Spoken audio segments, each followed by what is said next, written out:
She actually called me on the way home because, we thought, surely it's going to be nothing. I was in a meeting, and I walked out of the meeting and took the call, and she said, "Mom, it's triple negative breast cancer."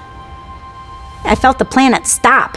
I was worried I was going to fall off. What was going to happen to gravity? It really did change in an instant.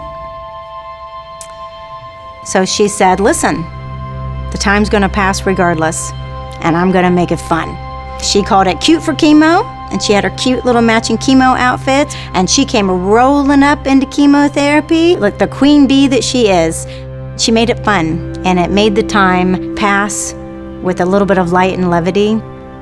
And chemotherapy and the mastectomies are the treatment that people could see. But the treatment that they couldn't see is the treatment that finally gave me a moment of relief.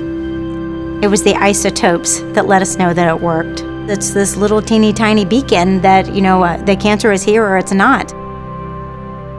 Man, that was a good day.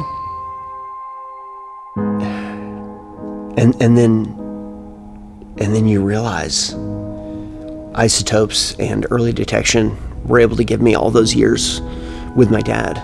Those summers playing golf, all those things, those were all after, the doctor said use isotopes to catch the cancers early. He didn't get to meet my children, unfortunately. We keep pictures of him around the house, and so I get to, point them out to my kids. He didn't get to meet them. But when I think about our isotopes business and Oklo more generally, this is a chance to build something that is a lasting legacy that positively affects future generations at a scale that I never thought it was possible for me to affect. There's this other aspect of nuclear that often goes unnoticed, which is the medical isotopes aspect. These have a tremendous impact on people's lives for, treating things like cancer. It helps us explore new avenues for space exploration. There are various industrial applications that we use these materials for, and it highlights the importance of nuclear technology, even much more broadly than simply looking at things like energy and power production. I've spent a long time in my career waiting for something like this to be built.